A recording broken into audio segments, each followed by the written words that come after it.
while we have more and more jazz education going on now than ever at the high school and college levels, and access to online jazz education and Jamie Aebersold recordings and play-along kind of things,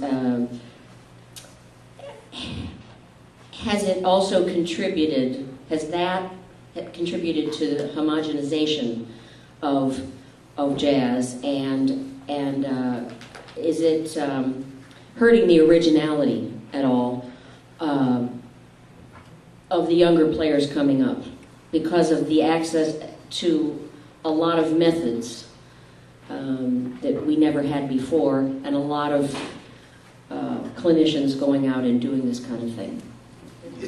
People play this music, and we're all individuals, but society sometimes kind of doesn't celebrate it. And some of us have to be strong and just exert our individuality. And generally, you'll find those people at the top of the jazz field. And while just by design, the educational process does have a tendency to homogenize, only because the information is being funneled through a very narrow sphere. People are going through the same place. But the challenge as a teacher, at least I'm in one of those institutions, for me, is to remind all my students that the music is really, it's not about playing, it's about music.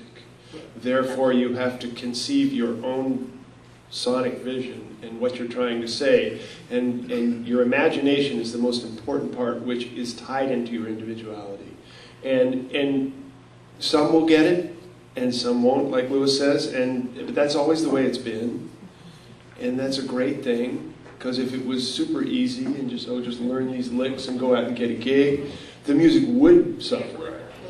So as far as I'm concerned, yes, there is, just by, like I say, the very nature of the way the music is being presented to so many people, there is a tendency for it to become homogenized. But then that's always been the challenge for us as human beings, as Americans. That's our thing, to be individuals. And tell them where you teach, Bruce. I teach at University of Southern California, where I'm happy to say the guitar program's having a much better year than the football team.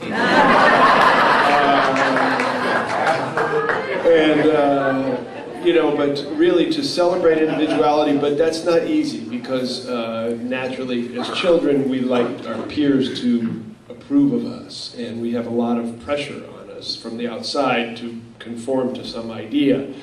And jazz now, in the jazz education world, at least that's my opinion, I see a lot of that peer pressure. Oh, you got to be the hip guy who plays like this guy, or plays in this time meter, or does this thing, and all the songs start to sound the same because it has to have this formula.